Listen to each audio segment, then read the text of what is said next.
This week's 48 Hours digs into the investigation of a former Idaho state trooper suspected in the mysterious death of his wife. Dan Howard says he found his wife dead in the bathtub in February of 2021, and he told deputies she took her own life. But investigators decided to take a closer look at him after finding certain evidence at the crime scene. Peter Van Sant reports. This 911 call sent deputies from Kootenai County in northern Idaho to the home of a distraught former state trooper, Dan Howard. It was a gunshot. With their body cameras rolling, deputies captured Dan telling them what happened on that cold February night in 2021. She's in the bathtub. Upstairs, deputies found 48-year-old Kendy Howard's body in the bathtub with a gunshot wound to her head. Dan Howard told them she had taken her own life, but investigators were suspicious. Deputy Miranda Thomas says too many things seemed out of place. I went into the house and found a packed duffel bag. Was someone planning on leaving the house?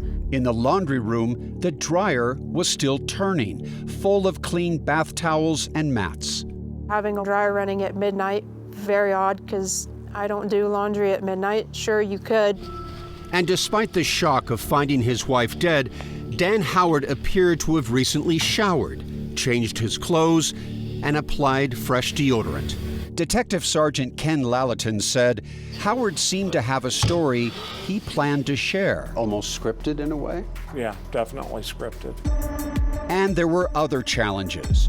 Authorities did find the gun in the tub, but there were no prints or DNA connecting it to Howard. There wasn't enough on the scene to arrest him. Still, authorities were not about to give up. Dan knows things that most normal people, ordinary people don't know. Things like what? Things like killing someone and staging it to look like a suicide. And Peter Van Sant joins us now here in studio. Good morning, Peter. Talking about that dryer, you mentioned that it was going at midnight. What did investigators find there? Well, what was fascinating about that, so you saw the hysterics in the 911 call and also when deputies first arrived. Imagine going inside that house and what you hear is the sound of a spinning dryer, how odd that would be. But they had the perception to take a photograph. It had 6 minutes left on it, and that became significant because sometime later, detectives were able to determine that at the time he made that 911 call with all of the emotion and hysterics, he was actually doing laundry. So it called into question whether that was a performance that they were listening to on that 911 call. What else made them suspicious about Dan Howard? Well, Kendy was shot in the head, and she was in a bathtub, but there was surprisingly little blood there.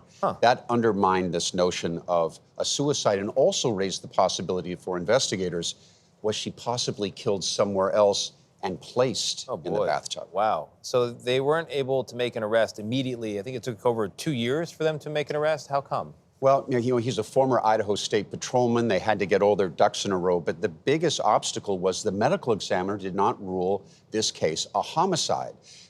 The ME said it was an undetermined manner of death. So they had to go out and find medical experts to actually challenge their own medical examiner in a trial, which is fascinating.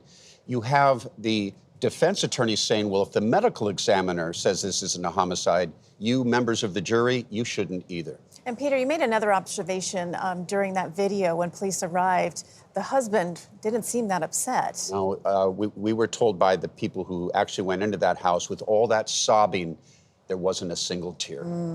Wow. So revealing. Lots of signs, and we'll find out how this all ends. It's a dramatic trial, and it's a terrific tale. Good to see you, Peter. Thank you.